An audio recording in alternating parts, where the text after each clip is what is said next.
Consider the lilies, how they grow. They toil not, they spin not. And yet I say unto you that Solomon in all his glory was not arrayed like one of these. If then God so clothed the grass, which is today in the field and tomorrow is cast into the oven, how much more will he clothe you, O ye of little faith? And seek not ye what ye shall eat or what ye shall drink, neither be ye of doubtful mind. This is our kingdom, a kingdom of righteousness. Praise the Lord. Praise ye the Lord. For all these things do the nations of the world seek after, and your Father knoweth that ye have need of these things. But rather seek ye the kingdom of God, and all these things shall be added unto you. Fear not, little flock, for it is your Father's good pleasure to give you the kingdom. Sell that ye have, and give alms. Provide yourselves bags which wax not old, a treasure in the heavens that faileth not, where no thief approacheth, neither moth corrupteth. For where your treasure is, there will your heart be also.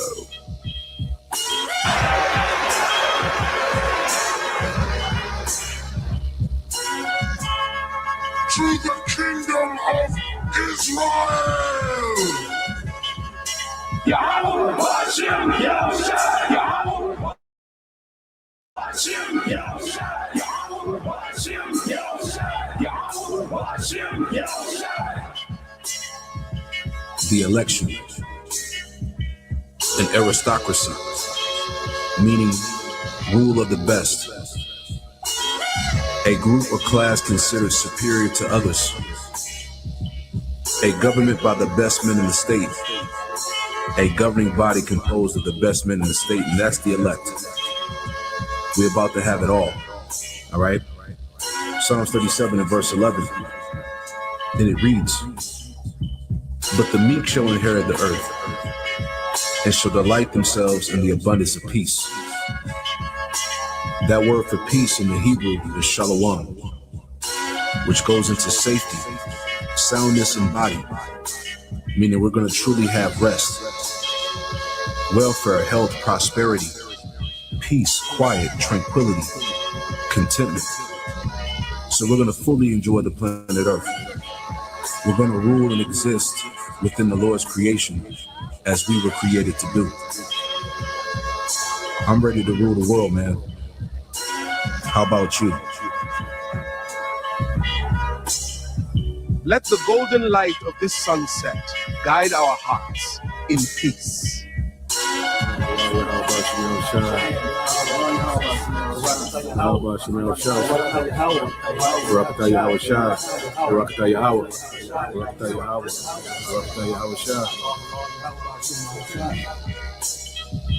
Fear not, little flock, for it is your Father's good pleasure to give you the kingdom. Sell that ye have, and give alms. Provide yourselves bags which wax not old, a treasure in the heavens that faileth not, where no thief approacheth, neither moth corrupteth. For where your treasure is, there will your heart be also.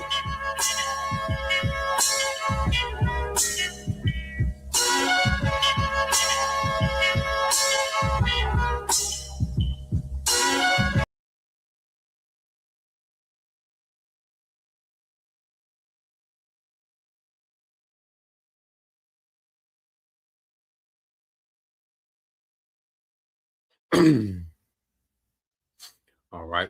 Shalom.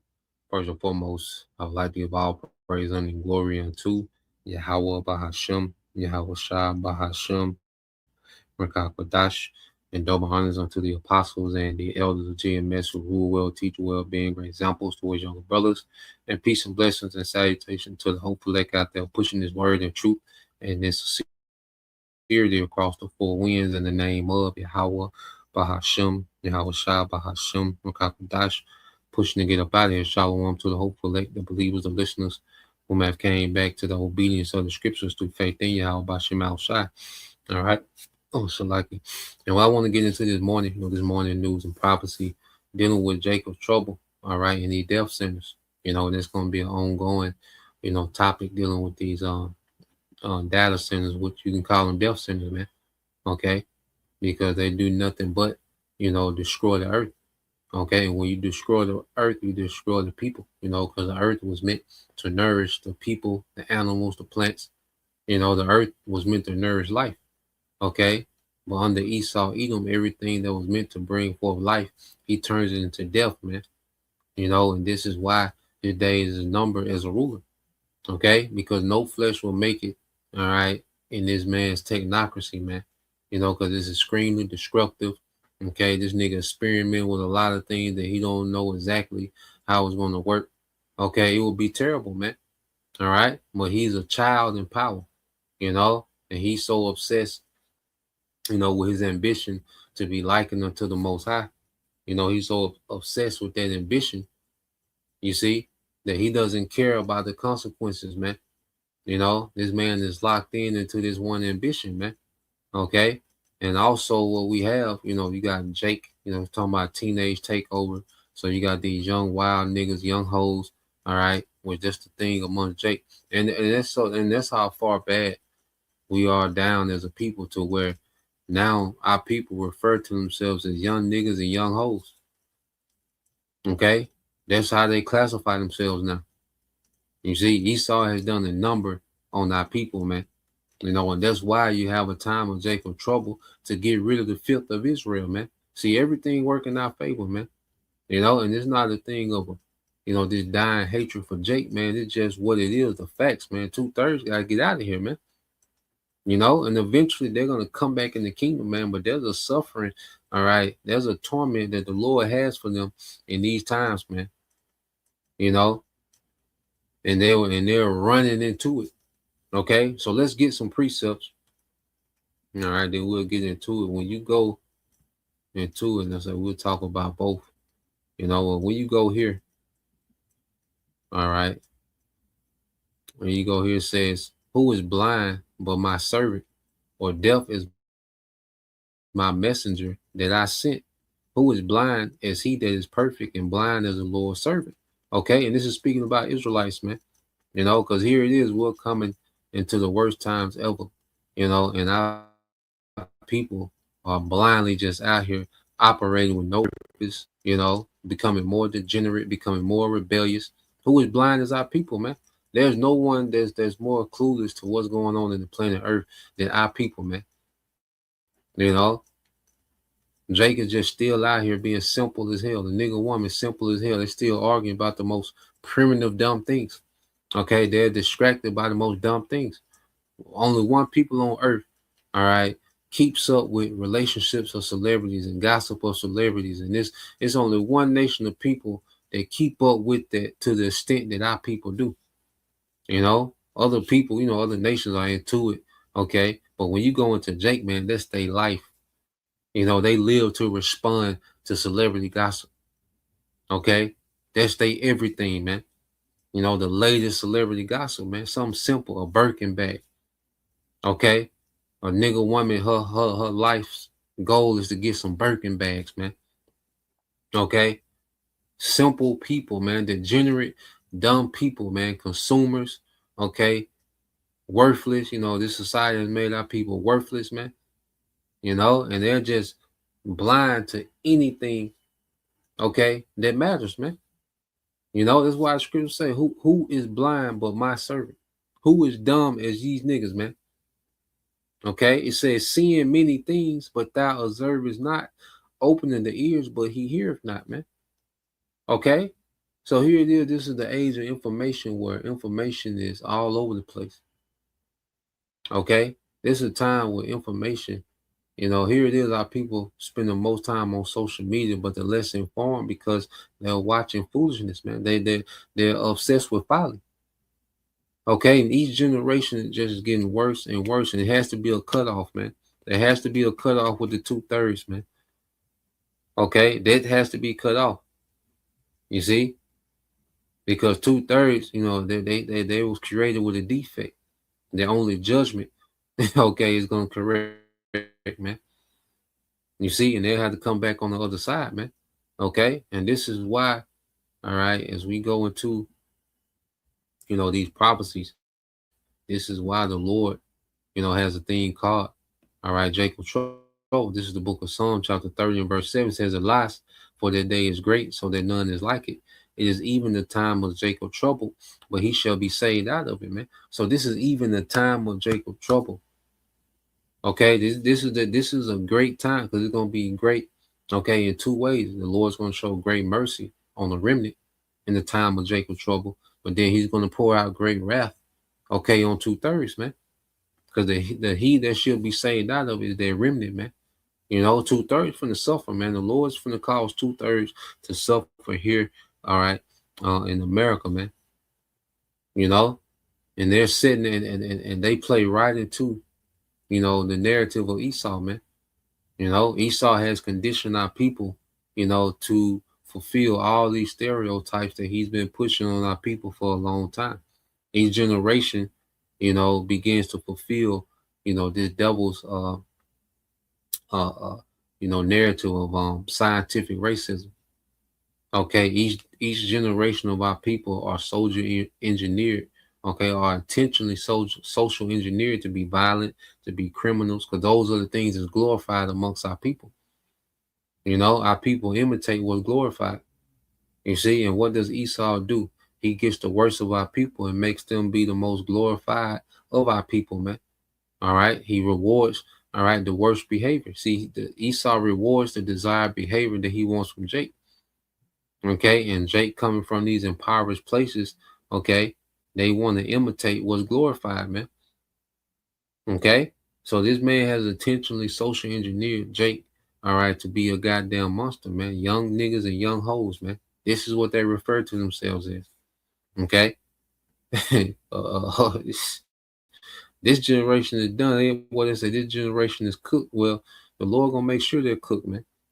Okay, He's gonna make sure that they're cooked, man. Those that survive, all right, to the missiles, man. Okay, let's go here because this whole and this is the prophecy in which we know that there is going to be, okay, a 2/3 to the judge, man. This is Zechariah 13:8, and it shall come to pass that in all the land, is here in America, saith the Lord Yahweh Bashem Al Shai, 2 parts therein shall be cut off and die, 2/3. But the third shall be left therein, which is the remnant, the 1/3. Okay, the remainder, the survivors, man. And I will bring the third part through the fire and refine them as silver is refined. So this is our time of being refined. We're going to go through things, and we're going to go through difficulties, and it's going to be discomforts. But this is going to be the Lord refining us, man. Because our faith gonna have to be authentic in these times, man. You see, but this is our time of being refined. And I will try them as gold is tried. So we're going to be tested, man. We're going to be purified through faith. We're going to be perfected through faith, man. You see, it said, they shall call on my name and I will hear them. And I will say, it is my people. And they shall say, the Lord is my power. And when you go in this word fire, okay, and get this word fire in the Hebrew, which is ash, okay, which goes into all right, when you get to the main point, definition 5, it says the Most High's anger. The Most High's anger, because Jacob's trouble, okay, that's the Most High's anger. It's a part of his anger. Okay, Jacob's trouble, the famines, the nukes. Okay, all this is the Most High's anger for judgment, man. And the third and 1/3 is going to be brought through the Lord's anger. The Lord's going to have mercy on 1/3 in the midst of his anger. But 2/3, they're going to get consumed by the Lord's anger, man. You see, it's not going to refine them. It's going to destroy them, man. You see? Now, I want to play this video just to show you, all right, how they're just setting Jacob for complete failure, man. And Jake is playing right into their hands. Okay, and this generation, this is their generation, okay, in which the Lord is going to cut off, man. Ain't no doubt about it. Okay. Now you got this thing called the what you call your team takeovers. Okay. So you got this thing called team takeover that's starting to look apocalyptic. Okay. So this is what Jake is on now. Man, Esau getting all this footage. Okay, which is going to justify him. Okay, when he come with that sword. Okay, when he come, full throttle. All right, and just start laying Jake even with the ground, as the scriptures say, man. Okay, so let's play this. These teen takeovers are starting to look apocalyptic. I mean, look at this. And you tell me what you see. Tell me what demographic you see. All right, and this footage is intentional, man. These teen takeovers are starting to look apocalyptic. I mean, look at this. These scenes all look like that famous scene in World War Z, a zombie movie. Another teen takeover in downtown Detroit, and this time the violence ended with a shooting that left a 14-year-old child injured. Here they are pushing back a police car in Chicago. Like, what is this? And then there's this in Norfolk, Virginia. This doesn't even look real. A fiery, chaotic scene Sunday night on Redgate Avenue. New video shared with 10 on Your Side shows a person doing donuts nearly hitting the bystanders recording. Then as people stand around, a firework is set off right on the road, barely missing those around it. This woman couldn't believe what she was seeing from her home. This is the shit that's going on my fucking block. Come outside, motherfuckers standing on top of your car, throwing ass, shaking ass. You tell them get up off of your car, they want to get fucking ignorant with you. Take y'all ass the fuck on. Take y'all ass the fuck on. Come get y'all motherfucking baby kids. Fuck. So as the teen takeover phenomenon continues to spread and nobody does anything but talk about how the community needs to come together and yada, yada, yada. We need to start investing more in our communities and our families. It's the responsibility of the community, of our neighborhood leaders. Niggas, shut up. Okay? You old washed up niggas, man. It's over with. All right? That community, niggas still talking about community. Ain't no community, man. Okay, you got Esau talking about, we need to win the midterms. Nigga, no, the midterms don't matter. Your government don't care. So you got Esau talking about the midterms and we need to turn out and vote and this and that, and we can do this and turn things back and get the economy. It's over. Okay, and then you got simple niggas still talking about the community. Nigga, the community is over. Ain't no community. These people are done. Okay, Jacob is done. 2/3 are out of there, man. They get worse by the day. Okay? Ain't no community. Ain't no parents. You see? All this done. Ain't no, family is over with. Okay? You can stop talking about a community. Ain't no community, man. All right?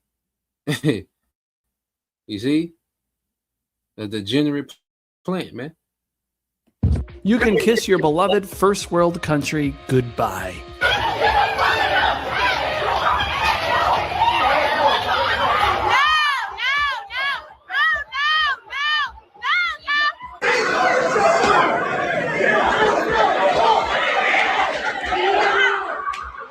This Infiniti, likely stolen, finally broke down from all the spinning. Then a mob jumped on it and set it on fire. Without a worry in the world, the brazen looters grab everything in sight. Cookies, candy, chips, just about every item of merchandise. This dude got really aggressive, flinging bananas at the clerk who was hiding in the corner of the store. Then this guy jumped the counter, throwing cartons of cigarettes to the crowd. The free-for-all wasn't done yet. They tried to steal the cash register and grabbed as many lotto tickets as they could. They all rushed out of the store with their loot before police got there. By now, you may have seen some of the teen takeover in Lakeview late Monday night. Many here jumped off the red line at Belmont, soon blocking traffic and jumping on cars. No violence, but disruption and damage. CPD officers worked to control the crowd and move them out of the area, but the teens left behind a path of destruction. People were horrified by the extent of the damage this morning. Shoe prints on cars, hoods dented, windshields broken. It's terrifying. and they send Jacob for their sword, man. And good goddamn riddance, man. Okay, good goddamn riddance, man. That generation, you can cancel that whole generation out. You know, you can forget about it. You know, the Lord gonna have mercy on a few in all generations and demographics, man. But goddamn, you know, God say that the parenting is over with. Okay, the matriarch. This is the Esau. This is the product of Esau and the matriarch. Well done. All right, you can round of applause for Esau and the matriarch. This is the product. Okay, so let's get some more precept. Let's go here. All right, when you go into the book of Wisdom of Solomon, chapter 4, all right, and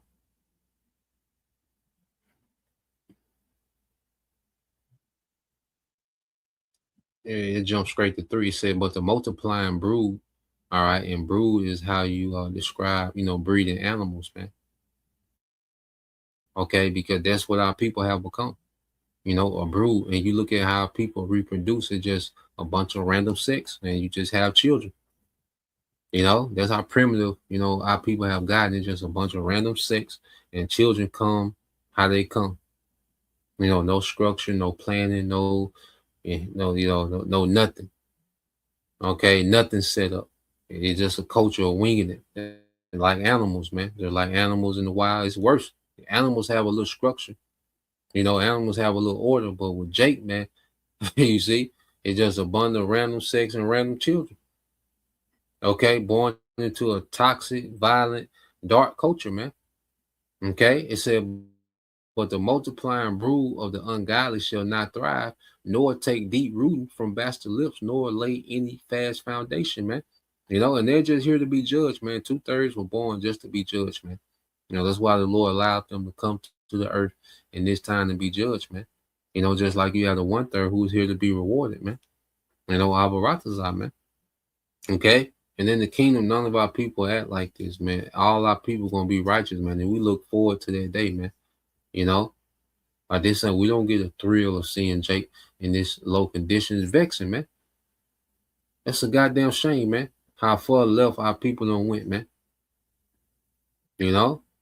So now it's just time for the cutoff, man. It's time for the Lord to cut it off, man. You see, it says, for though they flourish in branches for a time, yet standing not last, they shall be shaken with the wind, and through the force of winds, they shall be rooted out. Okay, and this is gonna be the nukes, man. Okay, that's gonna be the nukes, man. That's gonna just eradicate the madness, because that's how far it's gone. Okay, to the point to where the Lord just gotta nuke the whole America, man. Okay, with these niggas in it, man. You see, the winds, all right, the nukes and the chariots, man, and no fire. You see, so they've been able. Nigga culture has just, you know, been able to reproduce and multiply, and you know these niggas been, because this they world. You know, the worst of our people, you know, get rewarded the most in this society. This they world. You know, and that's something we got to come to the realization too. You know, I know you younger brothers probably still, you know, but hey, this they world. You gotta let them have this shit, man. This ain't for us, man. This is for them. All right. This is their little time to flourish, man. Okay. And then life is much easier when we come to that realization and let them have this shit, man. You know, don't even play these games with these people, man. You know. So it says, verse 5, it said the imperfect branches shall be broken off. Yeah. Whole lineages completely eradicated, man. Their fruit unprofitable, not right, all right, to eat. Yeah, meat for nothing, man. And our people have become, you know, unprofitable, all right, with no use. You know, it just with no goddamn use, man. Okay. Women just naked. The niggas got hoodies on all year round, you know, with these goddamn guns ready to shoot out at any second. Okay. Nothing, meat for nothing, man. Okay. You put these young hoes in the kitchen, wouldn't know what to do, man. In front of an ironing board, all right, and you put a juicer in this bitch hand, she wouldn't know what to do, man. Okay, you put a weed in one of these young niggas' hand, they wouldn't know what to do, man. Okay, a drill, a socket wrench, nigga wouldn't know what to do, man. Okay, but to come to do wickedness, man, they're experts. You see? So that's going to be cut off, man. That's not useful in the kingdom that the Lord getting ready to establish in the earth, man. Let's go from there. All right. I got another video I want to get into.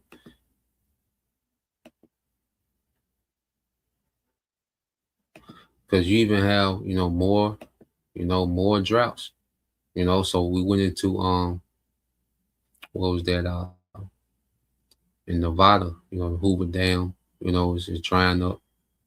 Certain rivers, the Colorado River drying up. No snow has came within, a few years. I know sister was saying that it was a few years since this snow. Okay, well, that's crucial, man.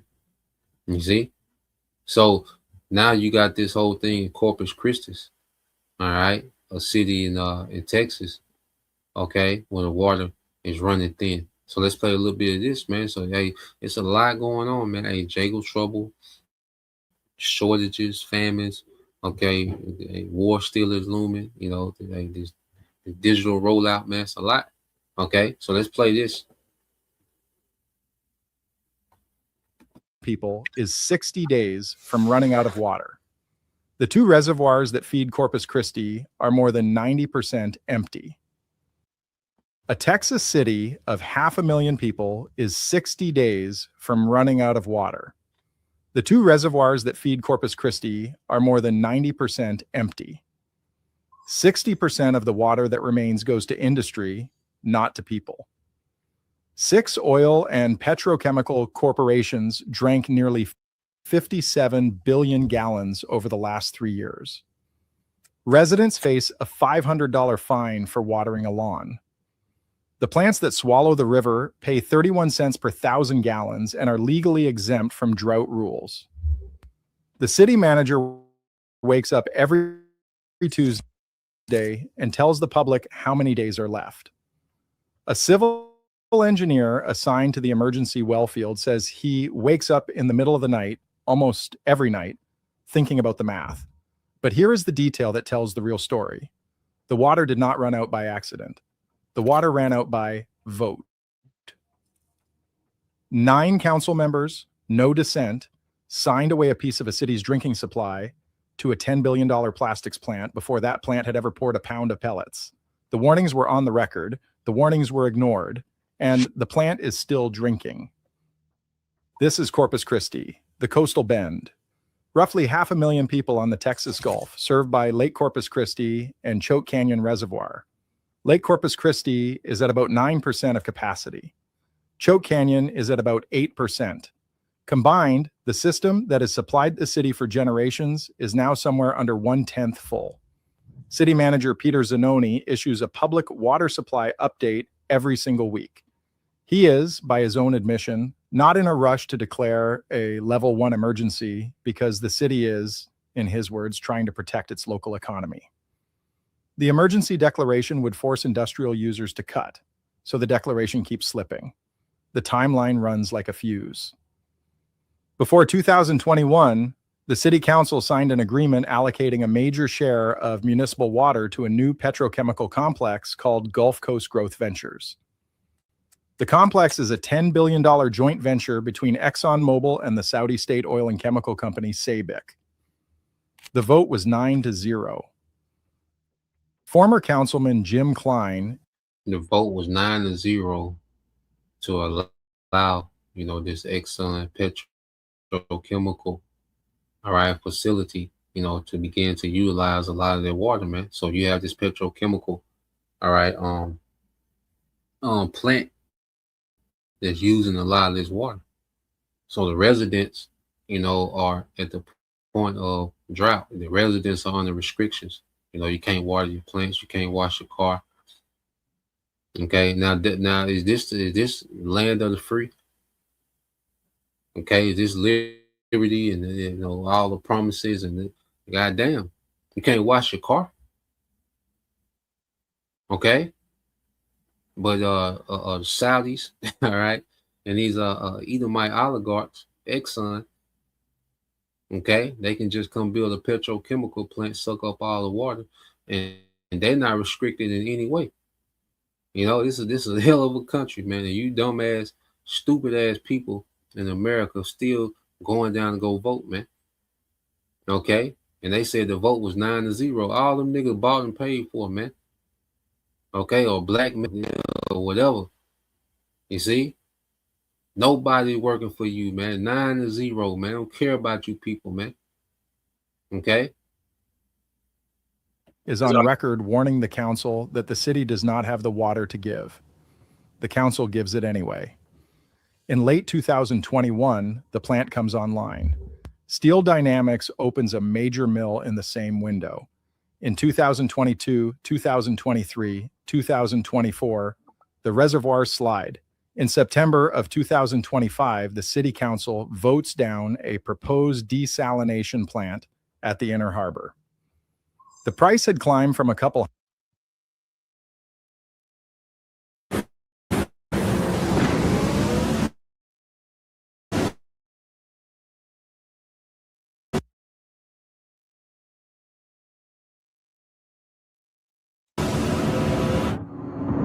$100 million to $750 million to $1.2 billion. Texas Governor Greg Abbott publicly accuses the council of squandering the lifeline. By 2025, the city is in stage 3 restrictions. So they turned down the proposal to build a desalination plant in which they could have got water from the Gulf and made it usable water, which would have helped the citizens, man. But they got turned down. But a $10 billion, petrochemical plant was more than likely, the taxes paid for, that was shut down. But $1.2 billion desalination plant, which would have brought, which would have turned salt water into usable water for the residents, that was turned down, man. Okay. Hell of a country. By spring of 2026, the city is months, not years, from a formal level 1 emergency. No one told you this. Even as the water supply collapsed, industrial use went up. The city's own water dashboard confirms it. Top industrial customers used more water during stage 3 in 2025 than they did in 2022, when the reservoirs were still high. The drought tightened on residents. It did not tighten on industry. Industry is exempt. To understand how a city of 500,000 people loses its water in plain sight, you have to look at 5 layers stacked on top of each other. The first layer is the watershed. More than 60% of Texas is now in severe drought or worse. The Nueces River, which feeds the 2 reservoirs, is starving. There is no rain in the forecast that changes the math. The second layer is industrial demand. Industry, not households, drinks the city. More than 60% of available water goes to refineries, petrochemical plants, and steel. The top 6 corporate customers alone drank nearly 57 billion gallons over 3 years. That is more than 3 times what every resident in the city used in the same period. The third layer is political capture. In the 2023 to 2024 election cycle, a political action committee called the Coastal Bend Coalition spent roughly $250,000 on Corpus Christi City Council races. It branded itself responsible government for the Coastal Bend. It backed a slate, and the slate won seats. Current Councilman Roland Barrera summarizes the post-capture worldview in 5 words. Water is a commodity. The fourth layer is class displacement. On the shore of the port of Corpus Christi sits Hillcrest, a historically Black neighborhood opened to African-American families in 1944. Go figure. Every time. Every goddamn time. Just as the first refineries went up around it. Over 4 decades, the refineries bought out homes one by one. Streets vanished. Entire blocks were bulldozed. Mona Lytle, who has lived in Hillcrest her entire life, says that we had property everywhere, and now it is just a few of us. She calls the cooling tower plumes that hang over her street the dragon smoke. She says that all we are is just a location. We are a pot of gold that they want. Industry Row stretches more than 20 miles along the inner harbor. Hillcrest is hemmed in by it on 3 sides. The 5th layer is the failure of the last resort. The desalination plant that was supposed to save the city was voted down in September of 2025. The brine discharge would have killed marine life in the bay. The cost had tripled. The loan structure alone would have added more than $100 million in interest and operations. The civil engineer running the emergency well drilling, John Michael, has a colder verdict. The city should have diversified with groundwater 20 years ago. It did not. So now he is drilling along the Nueces River in the dark, leasing private wells, asking the state for emergency groundwater discharges. It is a Band-Aid. He knows it is a Band-Aid. That is why he is not sleeping. The impact does not stay local. In Hillcrest, the dragon smoke keeps rising and the houses keep emptying. Across the city, 500,000 people sit under stage 3 restrictions. You cannot water a lawn. You cannot wash a car. You can be fined $500 for trying. There are households boiling eggs and saving the cooled water for the plants. The community organized. It's a goddamn shame. That's a goddamn shame. So let's go here. All right, well, this is the system. All right, this is the country you people are so proud of, man.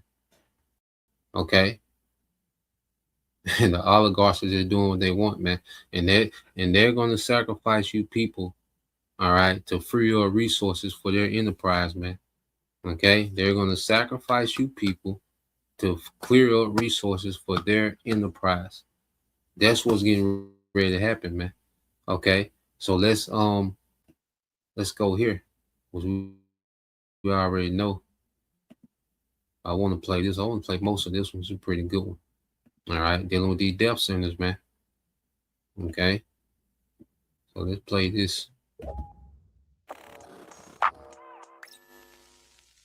I really don't know how to describe America anymore to people who haven't been here, aside from just calling it a late-stage capitalist wasteland, because when you leave home, you'll find nothing but abject poverty, fast food restaurants, and data centers. And if you venture out a little bit further than that, you'll run into even more data centers. But if you go further than that, then, well, you guessed it, you're just going to run into more data centers. In my state of Oregon, for example, there's more than 140 data centers across our state, with 115 up and running and another 27 being constructed as we speak, because I guess you can never have too many data centers. It's like we're going for the highest score or something like that. But I mean, that's not actually the case, because as many data centers as we have in my state of Oregon, we're only 9th in the nation for having the most data centers.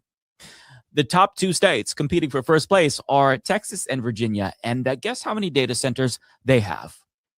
Around 600 each. 600 each. It doesn't matter that 71% of Americans, according to a Gallup poll, oppose data centers in their cities because they're a strain on local resources and they cause the cost of electricity to skyrocket. Doesn't matter. States and cities are going out of their way to entice big tech companies to build as many data centers as possible by offering them property tax exemptions and other goodies, because the possible short-term boon to their local economies gives them something to brag about to their constituents. And by the time that all of the temporary construction jobs dry up and the long-term negative effects start to set in on the community, the politicians who approve these projects will already have moved on to their next ventures, perhaps as lobbyists or to a statewide office. And regardless of how absurd it's getting, the construction of new data centers isn't slowing down anytime soon. In fact, it seems like they're speeding up, and They're building bigger data centers. Less than a year ago, Meta's billionaire CEO Mark Zuckerberg announced a $10 billion data center in Richland Parish, Louisiana, that'd be the size of Manhattan once it's completed. And not even a year later, billionaire Kevin O'Leary, the shithead from Shark Tank, has already one-upped Zuckerberg by announcing a $100 billion data center in Utah that's more than twice the size of Manhattan. And as Leah Larson of the Salt Lake Tribune explains, the project's boosters say it will likely need 9 gigawatts of energy at full build, more than double the electricity currently used by the entire state of Utah. That energy will likely come from a pipeline carrying natural gas from Wyoming to Nevada, Oregon, and California.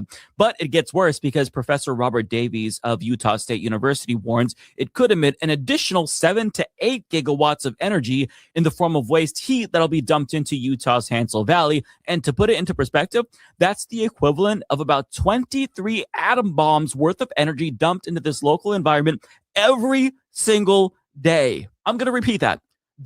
That is the equivalent of 23 atom bombs every single day. Now, Professor Ben Abbott of Brigham Young University says that much heat would literally alter the entire climate in that area. It raised local temperatures by 5 degrees Fahrenheit during the day and up to 28 degrees at night. And he adds, that's the difference between Utah's semi-arid climate and the Sahara Desert. You know what's killing most AI projects right now?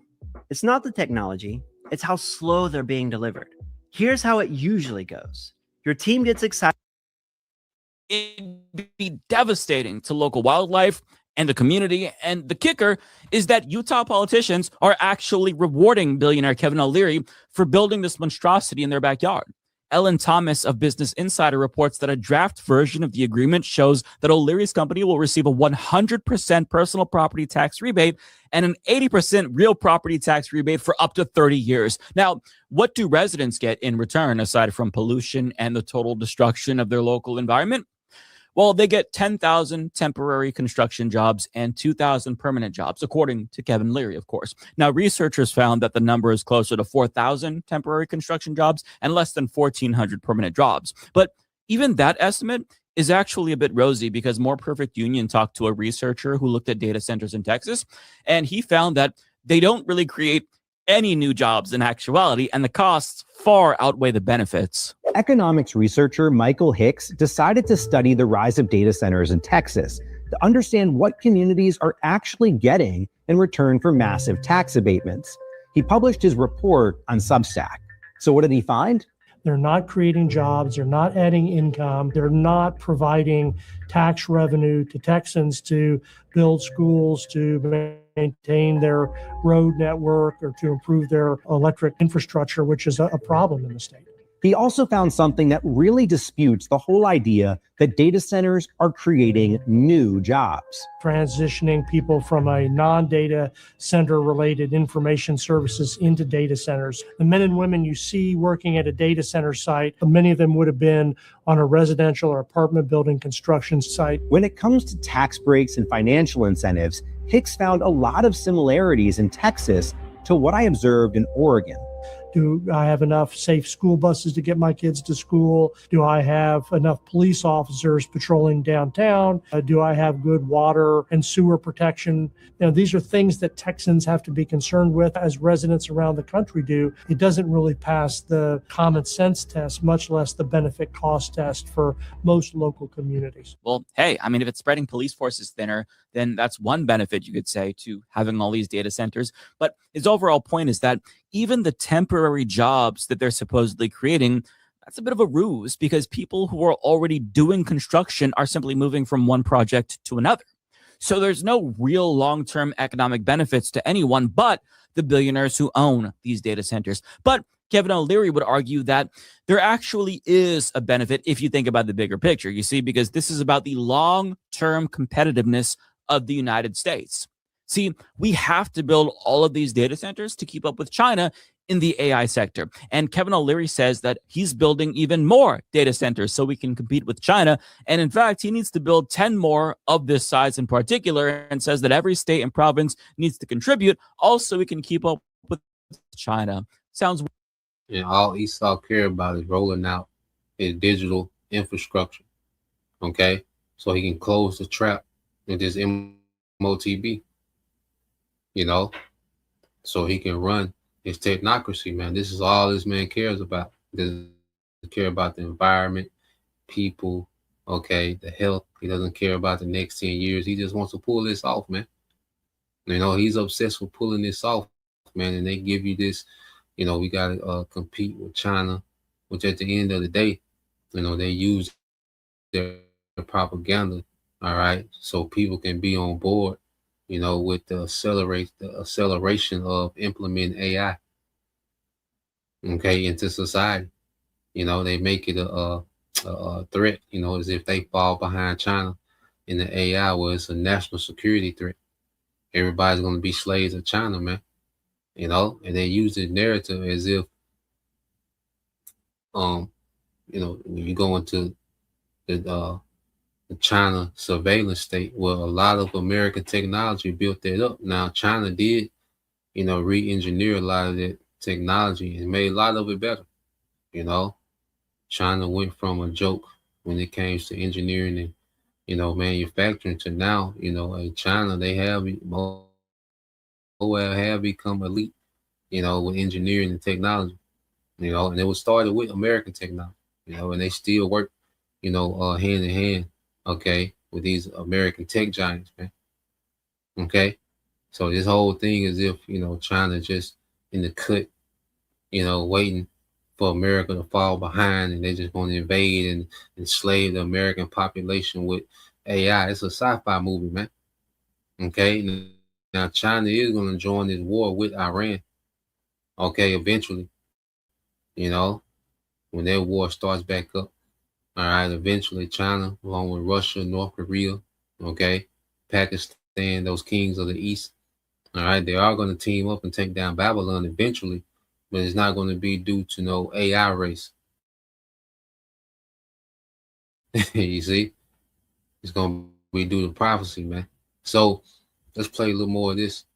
Wonderful. It doesn't matter if we want them or not, because we're going to get them anyway, because tech billionaires have decided for all of us that AI, something all of us fucking hate, is a necessity because we have to invest in AI to compete with China, and also because it makes them a lot of money, and also because they want to replace every last worker they have with AI. So shut the fuck up about AI potentially taking your jobs, because they're giving you these temporary jobs instead. Are they not merciful? But I mean, as obscene as this is, I'm sure that Elon Musk or Jeff Bezos is going to propose some new project that makes Kevin O'Leary's look like a joke.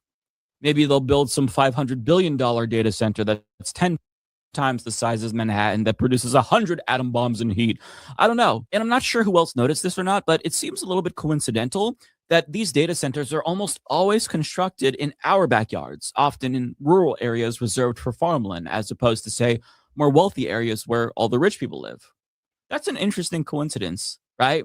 Now, if you're wondering why rich and powerful people who apparently love data centers so much don't want them constructed in their neck of the woods, well, let's just say there's a lot of reasons why they're mostly putting them next to the pores. Benedict Collins of TechRadar reports that people living nearby to AI data centers in the US are increasingly reporting illnesses caused by near imperceptible hum. The infrasound, which in some cases can be felt rather than heard, is causing people living in the vicinity of several data centers to fall sick with symptoms such as headaches, insomnia, nausea, and anxiety. Those living near certain data centers have reported noise levels approaching 100 decibels 24 hours a day, 7 days a week. And in Fayetteville, Virginia, residents started to notice that their water pressure was unusually low. And it turns out, as Politico reports, the nearby data center connected 2 industrial scale water hookups that was sucking up almost 30 million gallons of water from the community, the equivalent of 44 Olympic-sized swimming pools. But in the Lake Tahoe region, data centers created a full-blown energy crisis for its 49,000 residents. Fortune reports NV Energy, the Nevada utility that has supplied the bulk of Lake Tahoe's electricity for decades, told Liberty Utilities, the small California company that services the region, that it will stop providing power after May of 2027. The reason? NV Energy needs the capacity for data centers, as in the energy supplier for the Lake Tahoe region is telling the utility company that it has less than a year to find another power source. Sorry, people of Lake Tahoe, we're going to kick you to the curb because we've got data centers to.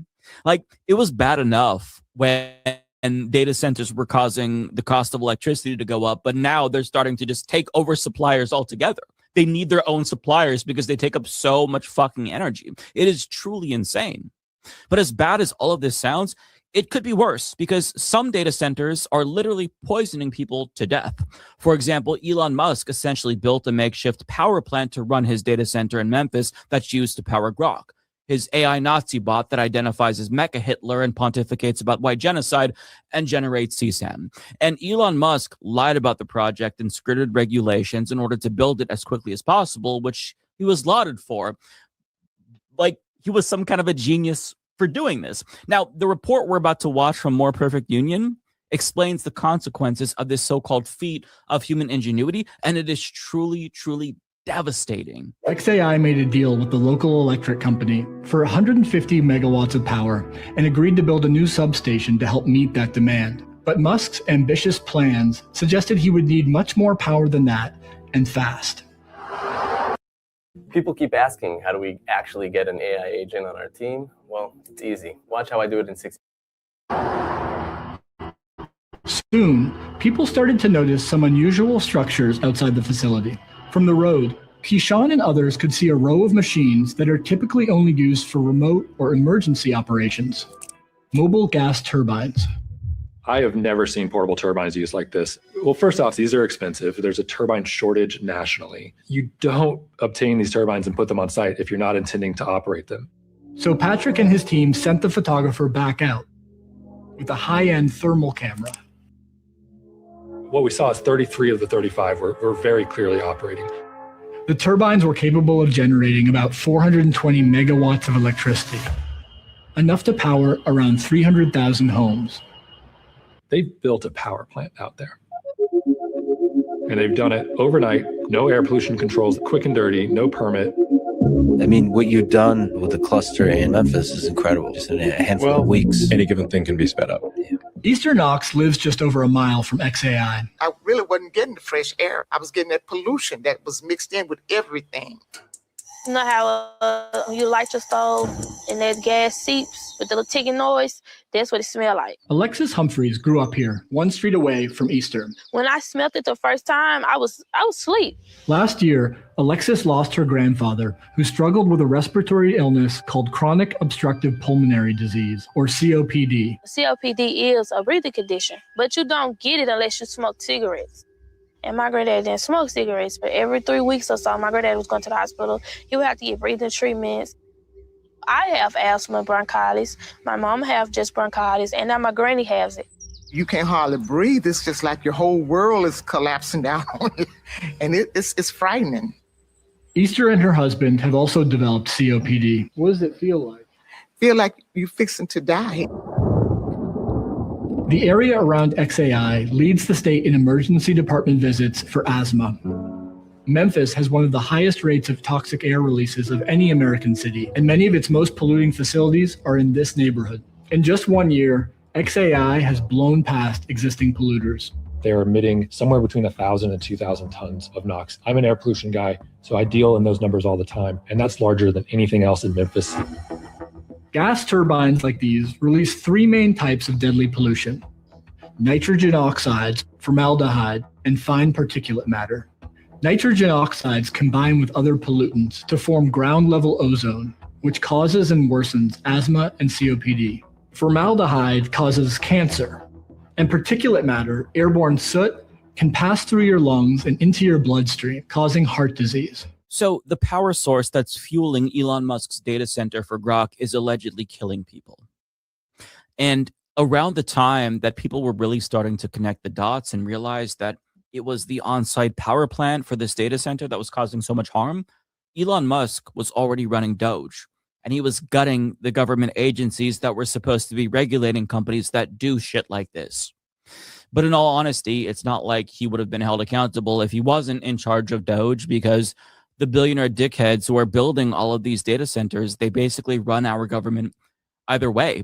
HuffPost reports that big tech billionaires like Elon Musk, as well as Tim Cook of Apple, Jensen Huang of NVIDIA, and a whole host of other rich dickheads from Wall Street are accompanying Trump on his trip to China as if they're diplomats or something. But I mean, They kind of are at this point, right? They dictate our policies, so they might as well conduct foreign relations on our behalf too while they're at it. But sarcasm aside, my point is that the people shoving AI down our throats and forcing us to live next to these data centers have completely captured our government at all levels, federal, state, local, doesn't matter. They've also captured both parties in every single state as well, albeit to varying degrees. Nonetheless, they've got them all in their back pockets. And the takeaway is that as bad as it is now, it's almost certainly going to get worse. But be proud, my friends, because all of the pollution and deaths are apparently worth it, so we can be more competitive with China in a useless fake sector propped up by speculation about future potential. Yippee! Yeah, man. And at the end of the day, this devil, because you go back to Elon Musk, all they did was clear the way for technocracy, man. A lot of those jobs, a lot of those departments that they cut from the federal government was, what they call red tape that was in the way of the data center rollout. Okay. And then they went and grabbed all the data, all right, Doge, and gave the data to Palantir.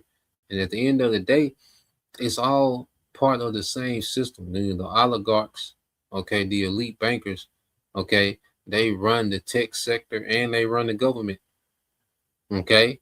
This whole thing of private public mergers, no, it was always one. Okay. They just gave the illusion, okay, of government was separate from these private sectors, man.